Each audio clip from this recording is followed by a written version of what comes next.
Berbicara tentang filosofi pendidikan, menurut Ki Hajar Dewantoro, sungguh teramat mengesankan dan luar biasa. Pendiri perguruan Taman Siswa ini dalam hidupnya penuh perjuangan dan dedikasi dalam memperjuangkan penduduk pribumi kala itu agar mendapat hak pendidikan yang masih berpusat pada para bangsawan. Tanggal lahir beliau diperingati sebagai Hari Pendidikan Nasional Indonesia, yaitu tanggal 2 Mei. Kita tidak asing dengan kata-kata hebat ini. Ing ngarsa sung tulodo, ing madya mangun karso, dan tutwuri handayani. Itu adalah falsafat hebat yang sangat terkenal dari Ki Hajar Dewantoro. Ing ngarsa sung tulodo mengandung arti bahwa guru sebagai pemimpin pembelajaran harus bisa memberi contoh dan suri teladan kepada anak didiknya. Ing madya mangun karso menuntut kita agar selalu memberikan motivasi dan dukungan kepada anak didik kita untuk terus maju mendapatkan cita-citanya.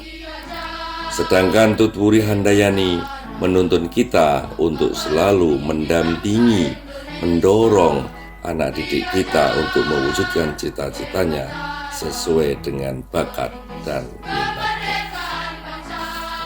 Selain ketiga kata hebat itu, Ki Hajar Dewantoro merumuskan bahwa tujuan pendidikan adalah untuk menuntun segala kodrat yang ada pada anak, agar mereka dapat mencapai keselamatan dan kebahagiaan yang setinggi-tingginya, baik sebagai individu maupun sebagai masyarakat.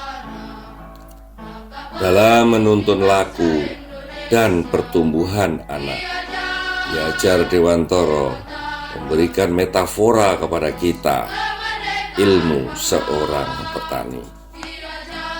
Bagaimana seorang petani dalam menanam padi dan jagung memberikan perlakuan yang tidak sama, namun padi dan jagung akan tumbuh dengan baik dan bermutu. Meskipun suatu saat benih yang didapatkannya kurang baik, namun dengan perhatian, dengan keseriusan, dengan kerja keras, maka akan didapatkan hasil padi dan jagung yang baik. Intinya adalah pendidik harus mendidik anak sesuai dengan minat dan bakatnya atau sesuai dengan kodrat alam dan kodrat zamannya.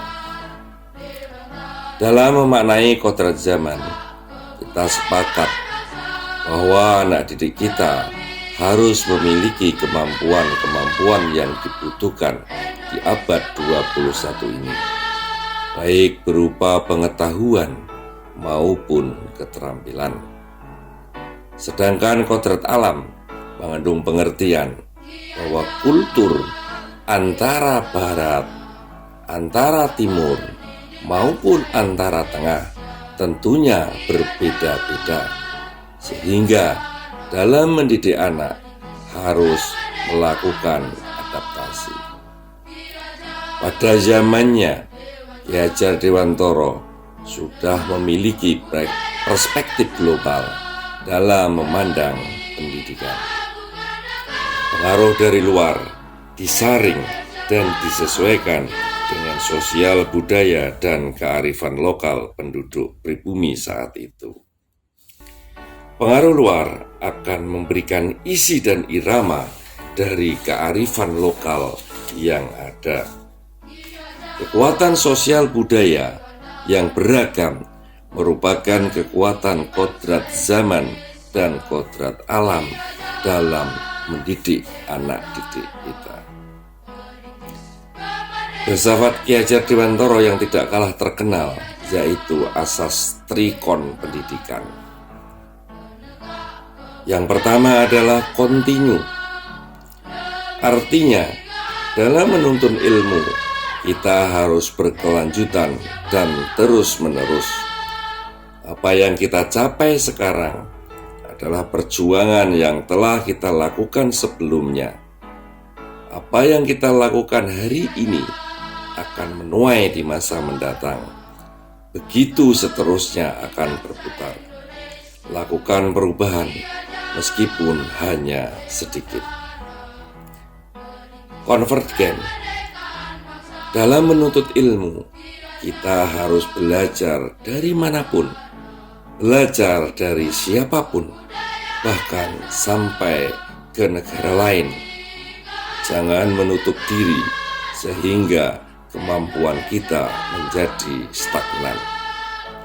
Sedangkan konsentris memiliki arti, meskipun kita belajar sampai jauh, belajar dengan siapapun, namun jangan lupa jati diri sendiri, jati diri daerah, jati diri bangsa dan negara Indonesia.